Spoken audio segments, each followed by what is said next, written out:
Hi, welcome back to Blessed and De-Stressed. We're so glad you're joining us today. And today we again have a wonderful guest with us.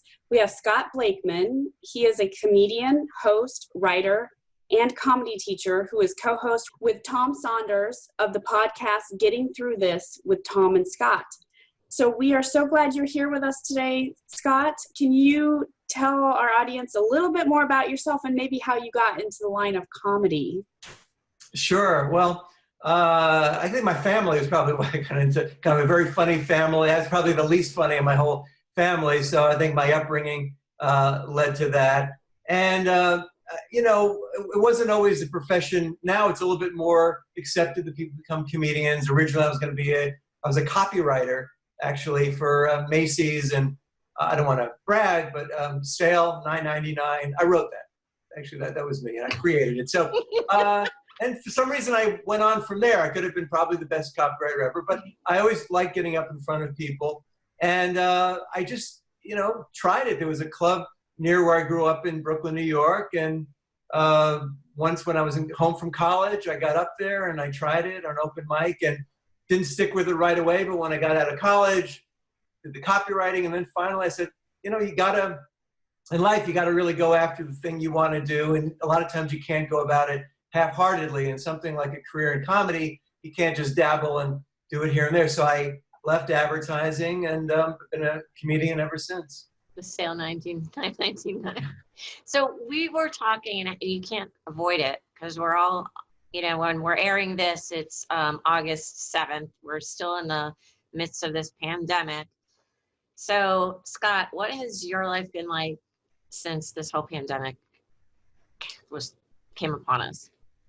Well, it's obviously like all of us, it's changed, but in some ways my lifestyle then and now isn't dramatically different because when you have a career in comedy, whether it's writing or performing, you are home a lot. You do go out of town and at night you do the shows, but so I wouldn't say I'm a homebody, but I've spent a lot of time at home. So the whole being at home a lot and working from home has been a huge stretch for me. And especially during the summer months when we're, speaking now, I always would just kind of walk around a lot and I live near the ocean and the bay. So for that part of it, I think it's important to kind of hold on to things that don't remind you every 2 seconds that it's so different and it's this scary thing. It's nice to kind of go, yeah, I always did that before.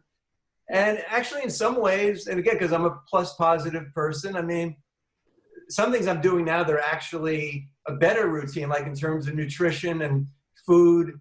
When in normal times, you go out to eat a lot. Of course, that gets to be expensive. I figured out there's a great place here in Brooklyn, an old Brooklyn catering place, and I get 7 dinners, for like $10 each, and it's gigantic portions. The 3 of us couldn't complete one of the entrees and 2 sides. What I spend in a week for that food and healthy food and fresh food is what I'd spend in one dinner date in Manhattan on one night. So in that sense, it's, a positive change. Not that I don't want to ever go on a date again or don't want to ever go to a restaurant, but for that sense, it's different. So, and then it's just trying to find a routine. And basically that led me to the podcast that we started doing back in April. That was something new. So what inspired you to start your podcast? Well, I've known Tom Saunders for over, I hate to say it, 40 years. And from the beginning days of comedy, we knew each other. And over the years, even if we didn't see each other a lot, we always just had fun talking. And the last few years, we just talk on the phone and make each other laugh. And we kept saying, we should do a podcast. We should do a podcast. I think a lot of people know that feeling. We should do it. I want to do it. Didn't do it. We would record each other, never use it. And, we joke that the show is 40 years in the making because we're both procrastinators. And finally, on April 1st, I remember the day very well. I said, you know what? I found this app. There's an app for everything. It's called Anchor. And you literally use your phone and you have a conversation. He's in LA. I'm in Brooklyn. Basically, we've been doing that every single day since April 1st. And we deliberately decided let's do it every single day for half an hour. And because in the beginning, it the show's called Getting Through This, but it was for us getting through this. And especially early on, there was anxiety and stress. And I remember many days before the show, I don't really feel like being funny now and doing a show. And the second we would start talking, we'd make each other laugh. And for that half hour, 35 minutes at least, there was no pandemic, even though we would talk about it in various ways, and, you know, ordering food in and all the various things and that we took for granted, like getting a haircut when that was available. So we dance around it, but our goal is to let people escape. So we're living in these times like everybody else, but we look for the, you know, the silver lining wherever you can find it. So basically, again, the pandemic was the one thing that pushed us over the top and said, come on, no, there's no excuse. We can't say, oh, we don't really have the time. Yeah, I'm not really around that much. So basically, it was no good excuse. So we started doing it, and we're going to keep doing it every day for the foreseeable future, and hopefully build an audience. Yeah, I've listened to, and it's really funny. I listened to one, and I don't know if you want to expand on this, but it was about your excursion. You were going to a family event, and you were like taking the train, and it was really funny. So I don't know if you want to share a little bit about that one in particular, because I found that very intriguing. And just the whole, you know, this is a stress summit, but laughter, comedy plays a huge role in this pandemic, right? Because it's a huge stress release for people. Oh, absolutely. Well, even in normal days, you know, laughter is, you know, the best medicine, and it's always the best route to follow. But it came out of necessity for us. And yeah, look, I'm not painting myself as this well-adjusted person who, you know, I have anxiety. I had anxieties before all of this, and you know, I can do a little bit of that, and then I'll get into that, because this is material I did way before the pandemic. I used to say it's good to have everyday neuroses, because then the big things don't really get to you. Like for me, before the pandemic, I would always remember, you know, going to these little cocktail hour things or buffets, and you shake someone's hand, and I go, okay, I just ate that pigs in a blanket. Did I use the same hand? Did I wait enough? Did I would switch hands, and you know, all of that. Or then, you know, many cities you have press the screen to get a rail ticket or a bus ticket. I touch the screen, then I scratch my eye. Did I immediately do that? So you have all this anxiety normally, and then washing your hands. So the whole washing your hands thing is not new to me. Maybe I've ramped it up a little bit. In fact, since we've been talking, it's the longest I've gone without washing my hands in 4.5 months. But anyway, the day you were talking about on the podcast, it was actually a sad occasion. My aunt passed away, but she lived an amazing life. She was 97. And the positive thing of that was just gathering together with the family. And you know, had it happened 2 months ago, my cousins wouldn't have been able to be with her, first of all, when we wouldn't have been able to gather for any kind of a service. So we felt blessed that, as sad as we were to see her pass on, that we were able to get together. And so that was incredible, but that adds all these other anxieties. Because normally you go, oh, my cousin, I haven't seen you in 4.5 months. Hugs, this, kisses. And when I first showed up, I freeze going, what do I do? And you know, it was outdoors, and I did hug, you know, my cousins. And you know, that's part of this whole process too, is that, again, I'm as anxious as anybody else, but I listen to the science, to the facts. And when someone says, you know what, when you're outside, a lot less of risk, or you could do a quick hug and look away, you know, this whole thing. So it's important to take all these real information in, and then not feel like I can never leave my house ever again. So that was a situation where it was a sad occasion, but it was happy. And I'm sure my aunt was thrilled that we were all together, because that's the kind of person she was. But it did have, and we did sit outside, and we did wear masks, and it was almost like a dream, because it had been so long since I'd seen people, you know. So like, what do we do again? And then, you know, but then came the transportation, and going there, I took an Uber, and that was fine. And then going back is like, can't spend that money again. Got to take the trains and the subway. So here we go. And a lot of times, before you do something, there's so much more anxiety and stress. And when it's time to do it, it's like, all right, so take the train. And there was hardly anybody on it. It was fine. Everybody had masks. These days now, I started admiring other people's masks. Like the conductor who took the ticket, I'm like, that's a nice mask. I wonder where he got that one from. So that was fine. And the subway, the subway is always weird in some way, but plenty, it was rush hour, wasn't crowded. Everybody had masks. One guy's was sort of on the chin, but I kind of blocked that out. And I did it. And actually it was kind of liberating. Not that I'm going to just aimlessly go on trains just to do it, but it's like if there's something I really want to do, I'm going to do it. And so it did feel very, and I got to get dressed in real clothes for the first time. Because you don't really wear sweatpants to a 2-year-old probably. And so to wear a sport jacket and shoes and, how do I do that again? And so that was very, so that was the silver lining again, and not a happy occasion, but it was great to see everybody. Well, you mentioned that laughter is the best medicine, and I get the impression that you find humor in like everyday situations. You find the humor in it. So how do you use your comedy besides finding humor in everyday situations? How can you use comedy to reduce stress in your own life and in others, especially, coping with stress in society, just things that are going on that are raising people's stress? Well, it's necessary, and even just in everyday interactions. And again, look, I get annoyed, I get angry, but one thing is, no one is ever funny when they're angry. They may be from a distance. It's fun to watch them, how ridiculous they look, but you're never funny, you're never smart, you're never at your best when you're angry. So going to humor is a much better way. And I learned this actually firsthand. In addition to doing the comedy, I've done political commentary a lot on various channels of all different political persuasions. And I'm usually the guy who's the other, debating somebody else. And it's a lot of times it's been 2 against 1, the moderator and the other person.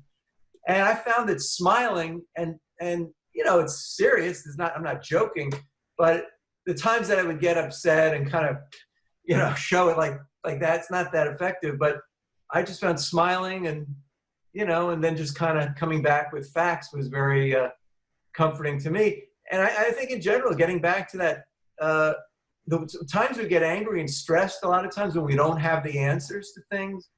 I said, well, did you do? Well, no, why should I have to do? But if you have an answer, it's and I found it very calming and stress relieving to, not like a scholar, but I would read up on these topics and I would go, well, actually, no, this, and this happened. And that made me feel relaxed. When you don't know the answer, you just kind of criticize somebody. So that was very stress reducing for me. And again, what we do in the podcast, getting through this with Tom and Scott and just in my comedy and, what's actually happening is not funny. I mean, the pandemic is a tragedy. It's horrible. So you don't, there are some sick comedians who find humor and that's not what I do, but there's so much around it, as I've talked about, the washing your hands, the whole thing. There's just things and this is really an opportunity. The whole world is going through this. So for comedy, that's something that's important when everybody gets what you're talking about, and I've had situations where I'm talking about things that nobody has a clue, but the pandemic and no one's going to go, yeah, I haven't heard about that. What's that like? So everyone's going through it together. And again, it's not the stuff they already know and the figures and the sad stuff. It's everything else around it. And, I haven't gotten out of sweatpants in 3 months, all that kind of stuff. And that's what we do on the show. And I think you have to do that in your life, because otherwise, like I said, you'll never get out of bed if you only look at the sad stuff. So that's sort of my motto, is try to find the humor in whatever the situation is. It sounds like you're taking a bad situation, but you're bringing people together through comedy by finding, the lightheartedness in a stressful situation. Oh, exactly. I think that works for conflict resolution too. If in any situation, it's better to diffuse it with laughter, or at least getting to know somebody. And I found a lot of times people who I've debated on television, without meeting them, I think, oh, this person's an idiot, and I'm going to really get them, and I can't believe they said that. And then I talk to them in the green room afterwards, and they could be great people. And look, there's always things that'll separate us. There's always differences. If you go on a first date, You don't go, okay, how are we different? What things do you like that I don't? What things do we disagree with? Let's focus on that first. So just talk about the other things, get bond, and then you go, yeah, I don't like egg rolls. So it's not a deal breaker. Not that it should ever be a deal breaker, but so just in general, like get to know somebody. And we all, in life, we all do this. We see someone and we go, okay, that person is this, this, and that. And we just assume without even knowing them.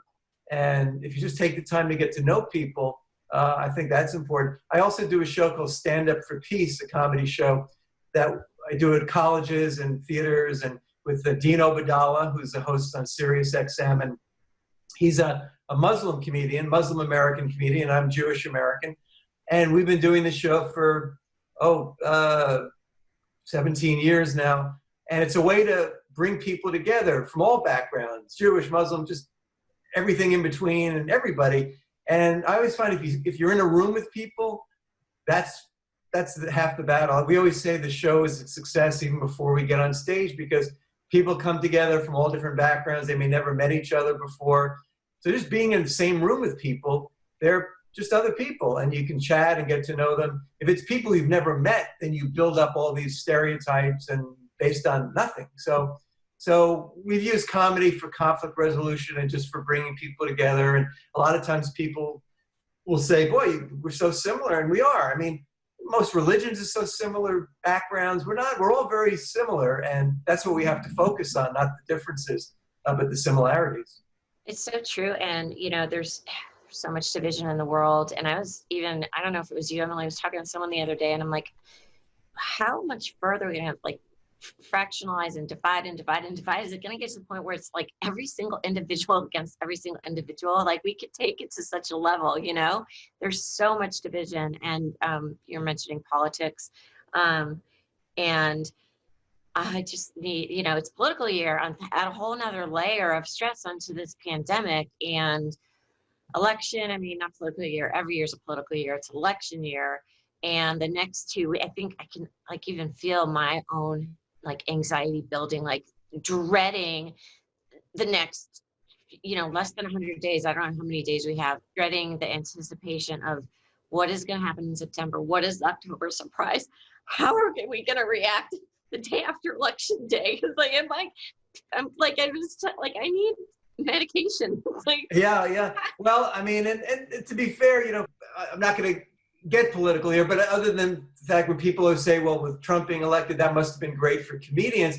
And actually it wasn't, because what's, as you said, what's going on now is so beyond over the top and so crazy that it's hard to make that stuff up. So it's almost like comedy can't even match the craziness of what's happening. It used to be, people would say things and then we do the jokes, and now sadly the jokes are the reality. And so for comedy, it's and again, I found too, as you were saying, talking about this, even in a comedic way, made people depressed, because they were reminded of what's going on. So the key now is, well, how do you keep up with what's going on, but still make people laugh and make them walk out of there feeling hopeful in some way? So that's been the hardest part of my career. It's better, it's easier for us when what's going on in life is, it's interesting, but not crazy. So, and I think one way too is to just try to, I'm a news junkie in the sense that I follow it, but I don't watch cable news. My Tom Saunders, who I do Getting Through This with Tom and Scott with, he does watch cable news many, many hours a day. And he also reads the newspapers. He's very well informed, but when we get on the phone and do the show, he's revved up. And can you believe this thing on CNN? Can you believe that on Fox and this and MSNBC and The View? And I go, yeah, I didn't see it.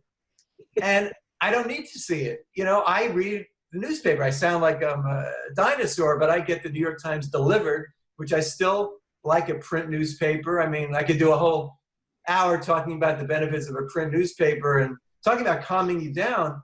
I think if you just read a newspaper, a good newspaper every day, you really don't need anything else, because that's what people did before television. And and you turn the page, something about newspaper, you turn the page, you don't know what's on the next page. When you just click on things online that you're interested in, you're not really learning anything. So I find that it's less stressful to read a newspaper, and I'm as informed as anyone else, but it's in perspective. It's not shouting at you. Like cable news is breaking news, and it's not always breaking news. It's breaking news. It's Friday. Oh, really? I heard that. So, and I understand that they want people, and you can learn from that, but they want you to keep watching. And I understand that it's a business, but and I do think there's too much. I am a pundit. I do political commentary, but I think we'd all be better off if we had none of that, because it used to be when I was a kid, you'd watch Walter Cronkite for half an hour, and that was the news, and that was it.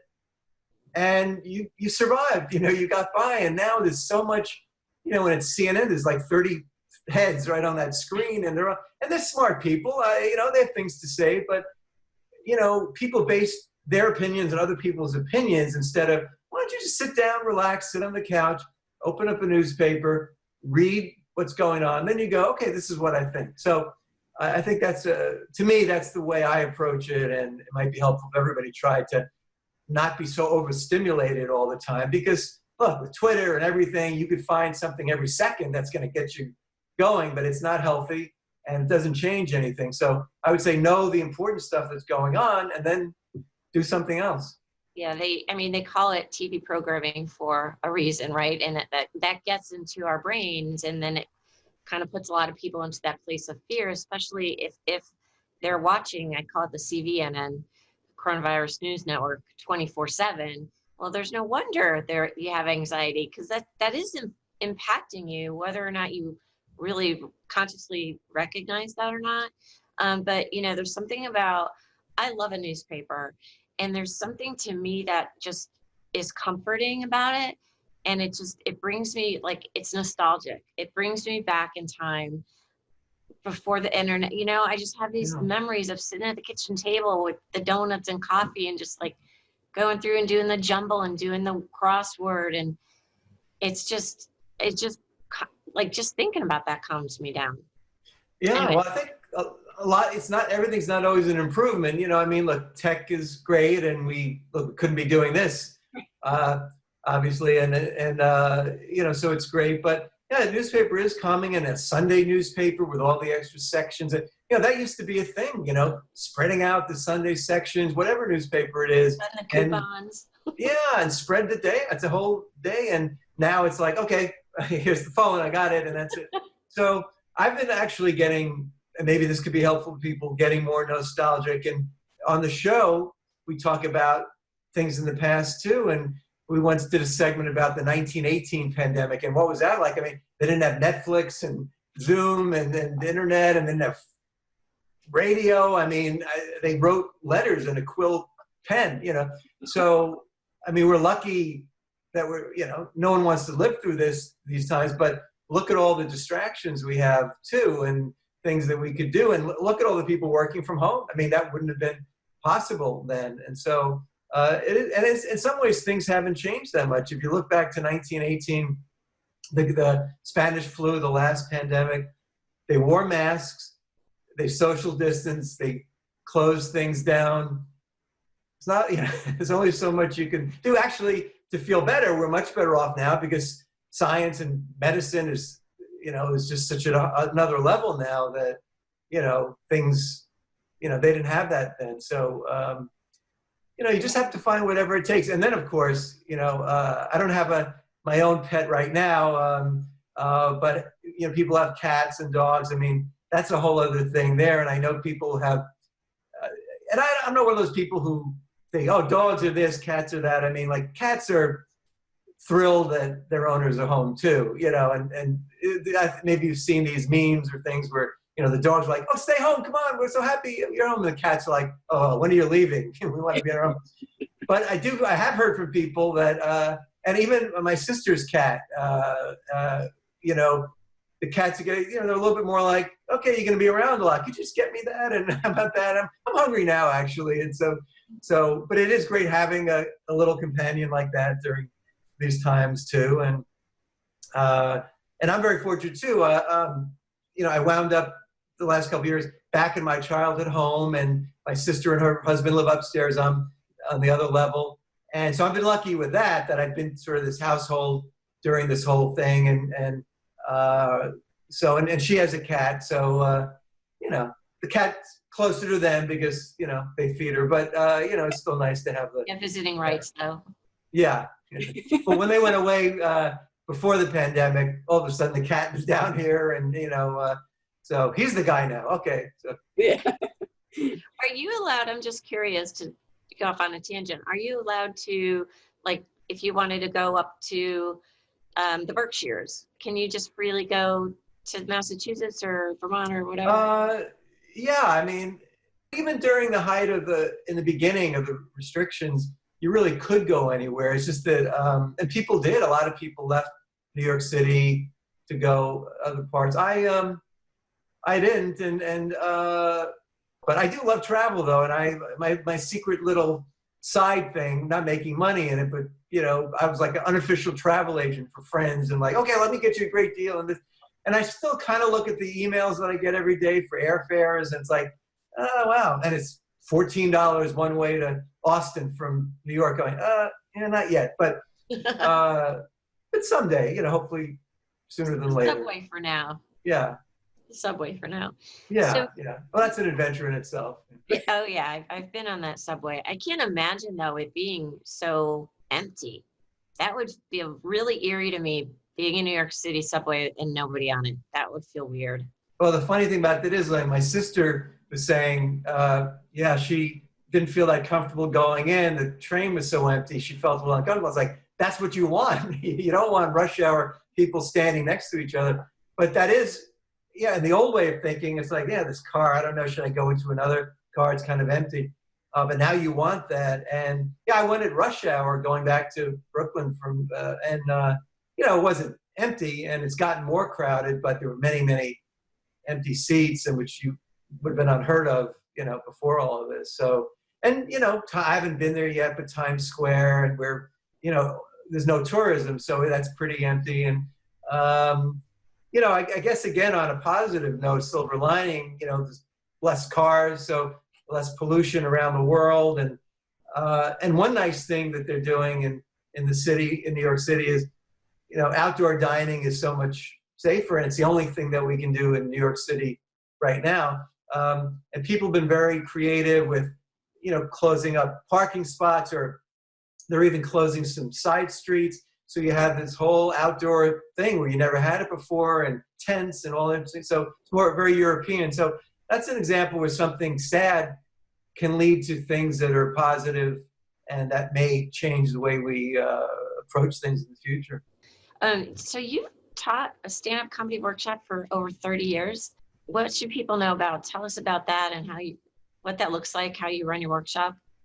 Well, I taught at the New School in Manhattan for 25 years, and Jon Stewart took my class. He was one of my first students, and he's a great guy. And I, you know, wish I could say I knew right from the beginning he was going to be a star, but I knew he was very funny, and you never know that. And the nice thing was we got to work with each other over the years, and he's a great guy. And Caroline Ray, who had her own talk show, she took the class. When it first started, I was like, same thing people might ask, how do you teach comedy? And basically you don't teach comedy, but I think almost all of us have humor and something inside us that you could do at least once, 5 minutes, you know, because I think we're all comedians without realizing it. I mean, if you've ever told a story more than once, which I'm sure you have, that's what comedians do. You know, if you repeat it, and you know, we have our shtick, our material, and so it's really not all that different. The only difference with being a comedian is someone say, okay, stand up and be funny now, and you don't know who these people are, and that's the hard part. But it's really we all have it inside us. So it's really, some people have taken the class and gone on, like Jon Stewart and Caroline Ray and others, to do it professionally, and others just want to bring some happiness and fun in their life, and ways of using that in their own job to find some fun and levity. And so everybody could get something. People like Stephen Colbert et al. I mean, they've been doing their show on Zoom for, seems like forever now. And I remember when I was first watching, I'm like, this has got to feel so weird, because you rely so much on that feedback from the audience, and the timing is just, it seemed a little awkward. And I'm like, and so has this is comedy changed like forever? Is this just something funny we're going through, or not to be funny, but just different? And does this change how you teach comedy? Are you doing this kind of thing? Are you like out social distanced in a room? No, I've been doing Zoom comedy classes since April, and that I think works. And that's something that I think, also along the lines of therapists, Zoom. I mean, those are the kind of things where, yeah, you don't have to schlep all the way in necessarily. I mean, obviously, it's always better to be in person, but I find that maybe that might stick, if it's, especially I have people from all over the country in these classes. I mean, so that's something obviously you couldn't have if you had it in person, but of course, I look forward to going back in person and doing that. The stand-up comedy on Zoom, I've done it a handful of times, and the first time I did it was for a venue that I performed at in person the year before. And, when you do it on Zoom, for people who don't know, everybody has to turn their mics off because otherwise the feedback would be crazy. So you're performing and you don't hear the laughter.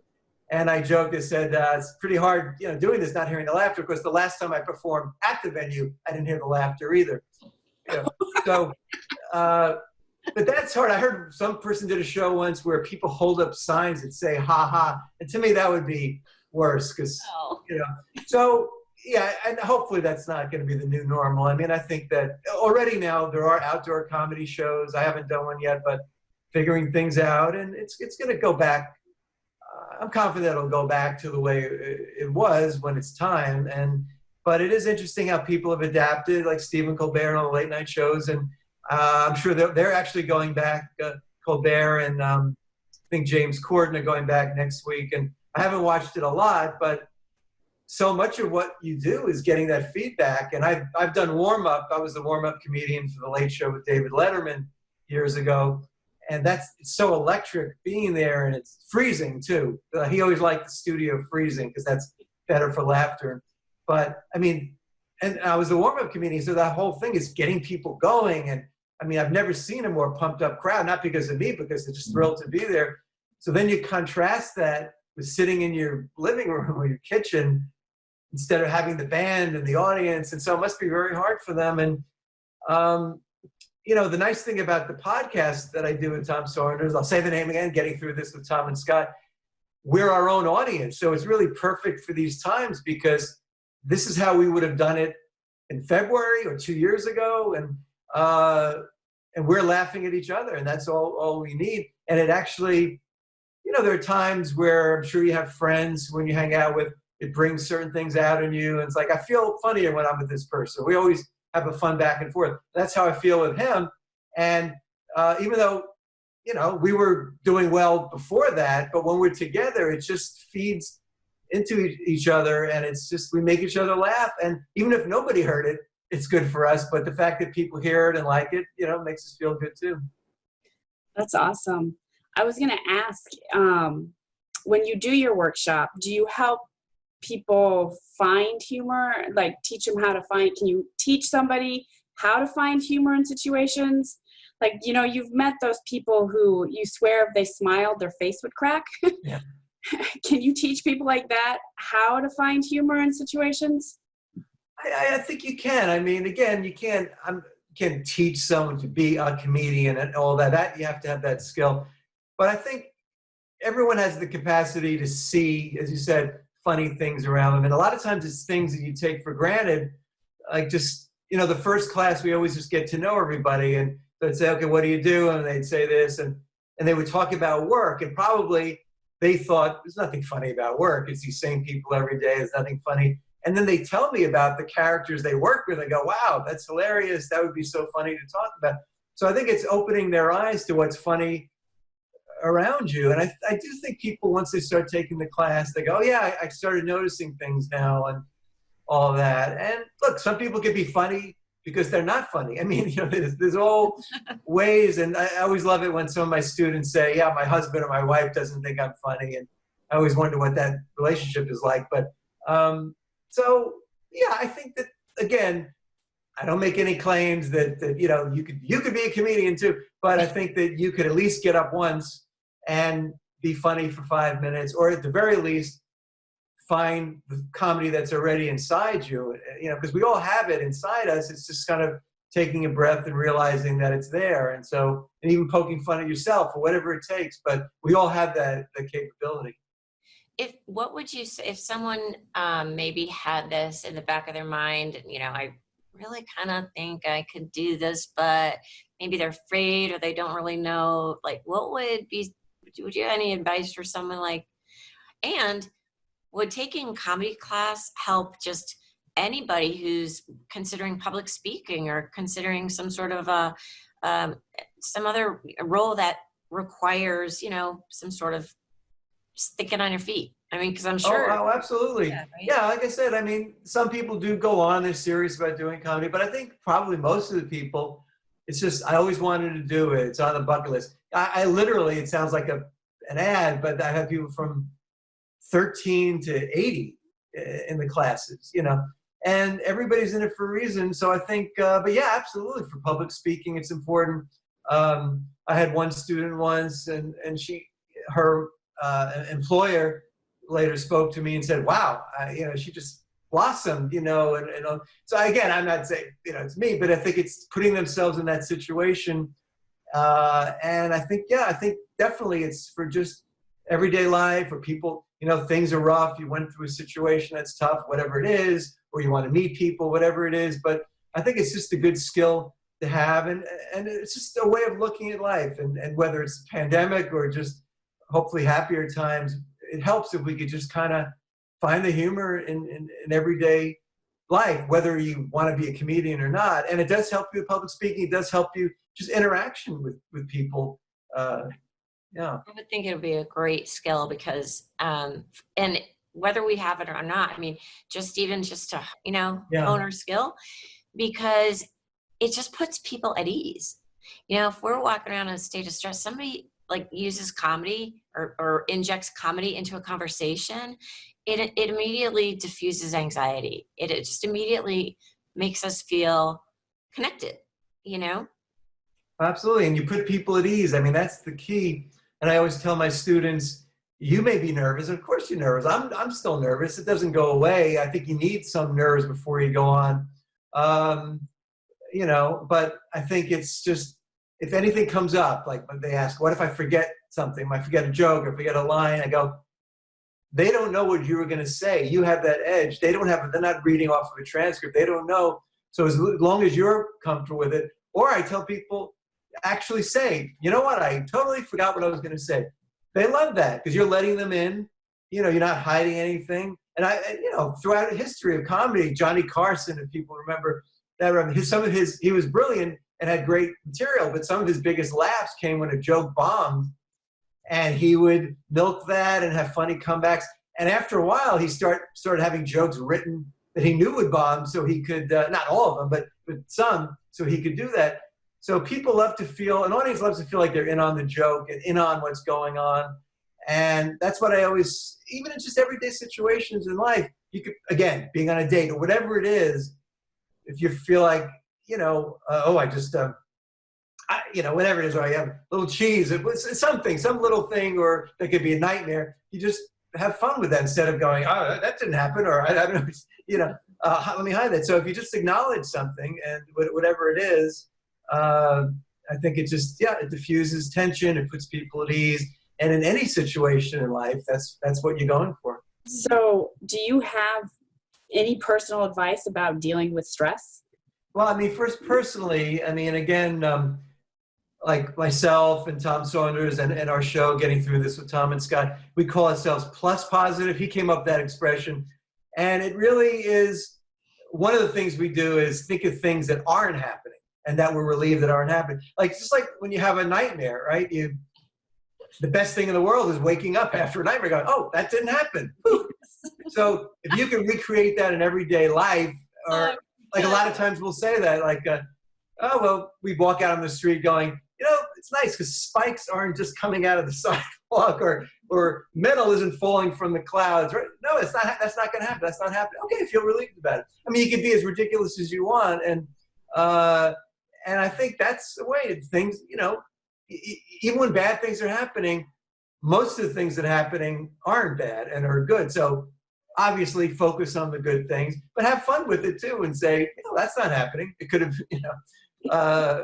So that's one way to get through it. And again, this isn't like I have a magic formula for myself, but you know, if you could laugh every day or make someone laugh every day, I would say as they say, it's the best medicine. And it literally, and books, I believe it was Norman Cousins wrote a book about it. Many people have written about the physical attributes of laughter. And, you know, I mean, I imagine, well, not too risque, but I think in life there's probably two things: laughter and sex are two things that have physical effects.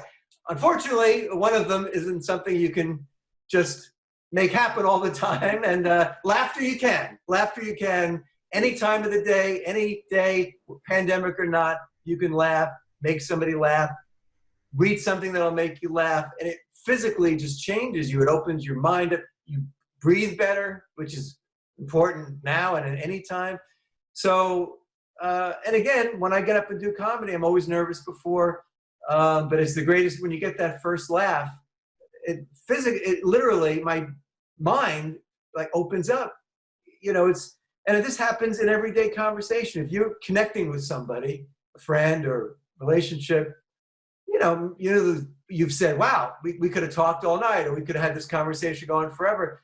And that's what I think you need to find that connection, to find the laugh. And because when you get those laughs, it literally opens your mind up and you think a million thoughts. And, you know, there are nights when you don't get the laughs, and then you say, well, I'll get back up tomorrow and it'll be better. And so I would say just go for the laughs. And that's really the best advice I would say to get through any situation. And hopefully if there's sex and laughter at the same time.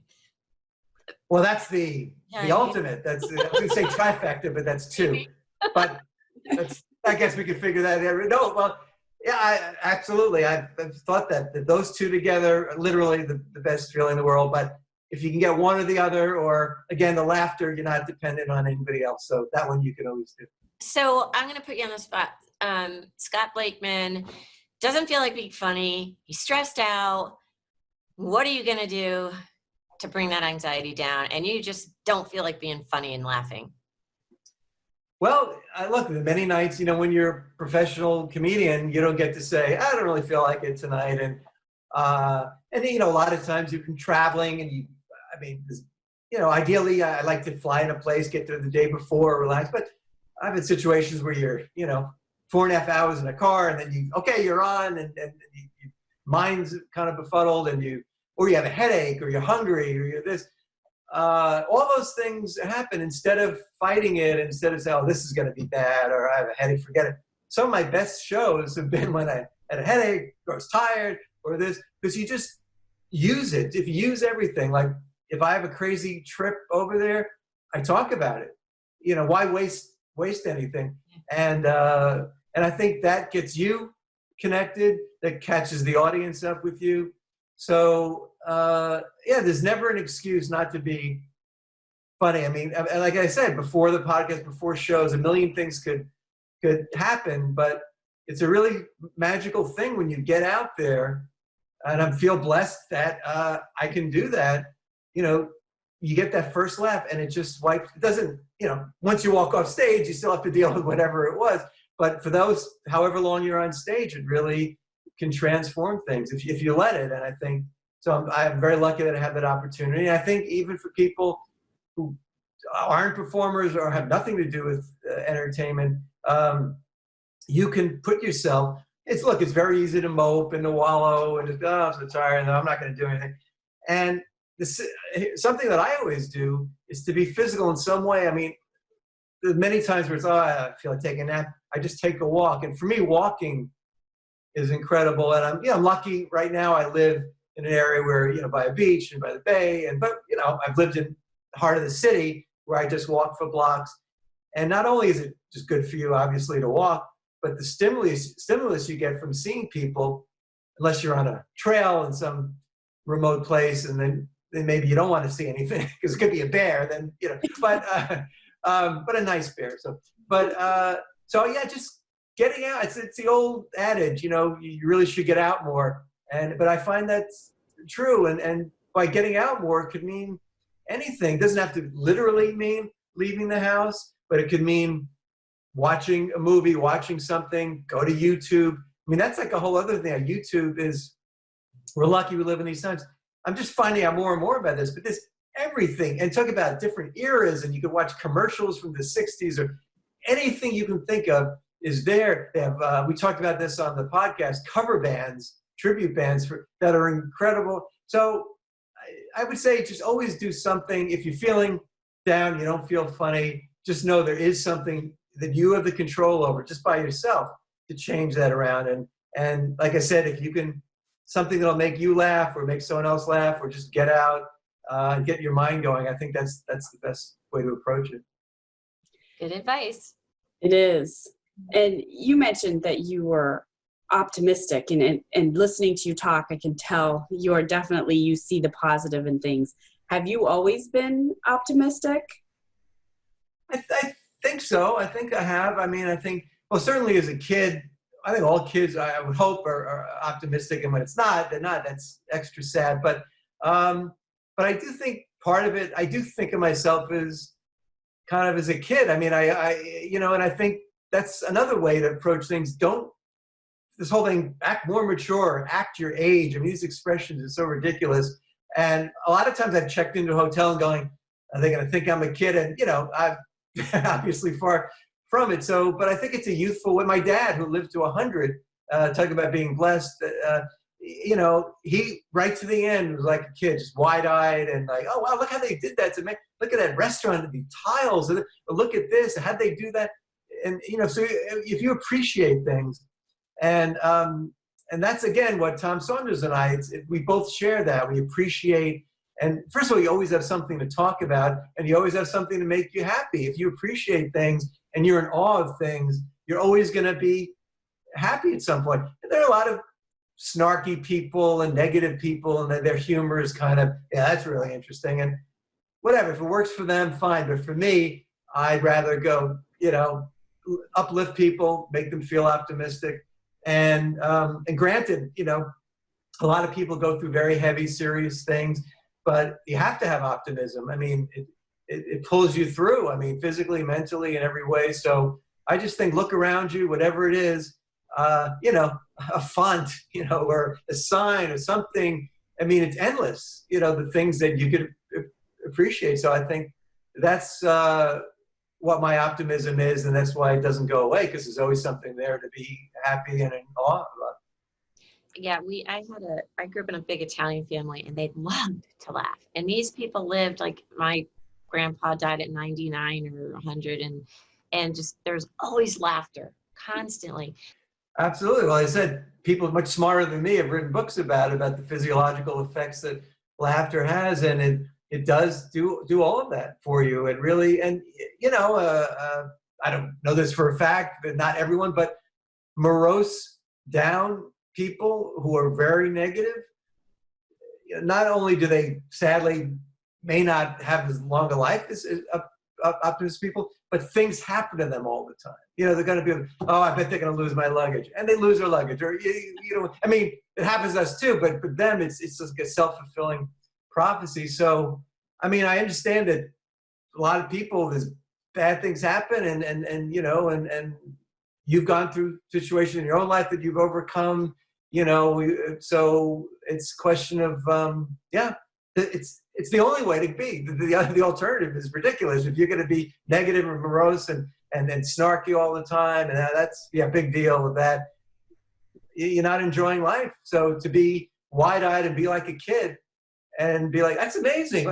I still think a landline phone, which I still have, is amazing. Or any kind of phone. You really forget Zoom. I mean, it's like, how are you talking and they hear your voice? Or and this to me is incredible. Like, I'm seeing both of you, and so it doesn't have to be something this technology advanced. Just very basic things I find amazing. So I think find things amazing, and that'll help you physically and mentally. Yeah, I love it. Yeah, I often tell my daughter, you can choose to be unhappy, but why would you want to? It just doesn't feel as good. Yeah, I always think of the expression people say, be prepared for the worst. And I always think, why be prepared for the worst? Like, if it's the worst, I don't want to get dressed up for it, or I don't want to do anything, but be prepared for the best. I would say, because that way, if something good comes your way, you're ready to take advantage of it and appreciate it. That's the best kind of preparation to have. Yeah. I had a friend thinking of moving to North Carolina, and she said, well, what if it all goes wrong? I said, well, what if it all goes right? But what if I don't have a job? I said, do you have a job now? No. But it's funny how our brains go there. They tend to go there right away. So, Scott, if somebody wants to get in touch with you and take your course, where do people find you? Sure. Well, I'll come to their house too. I'm very flexible. After this is all over, I'll half comedian will travel. But my website, scottblakeman.com, and I'm on Facebook and Twitter at Scott Blakeman, and Scott Blakeman at Gmail. I was able to get that. Actually, I have a second cousin with the same name. Once in a while, I get his work emails, and I actually do the work. I just to figure what. And so. Praise though. Yeah. Yeah. Who knows what he's been getting? I don't know, but and for the class too, I teach the stand-up workshop now online regularly. I do private one-on-one coaching and group classes, and hopefully some point soon in person, but certainly on Zoom. And I do Zoom comedy shows and in person, and and also just to do things like this, and occasionally doing the television thing still. Sitting here. By the way, the great positive of doing things on Zoom is the commute was so easy. Yes. I mean, really, my bed's over there. There was a little traffic. My sister's cat cut in front of me, so that slowed me up a couple of seconds. But, it's great. So whatever people would like before, I'd be happy to help. And just to keep, what I always write when people ask for an autograph, I always write, keep laughing. I think that's the best advice to give. And again, also just to mention again, my podcast every single day of the week, Getting Through This with Tom and Scott. And you can find it anywhere where you find podcasts. Thank you so much for joining us today and sharing your wisdom. And you're definitely very funny. And I enjoyed talking with you today. Well, thank you, Lynn and Emily. It was a lot of fun for me too.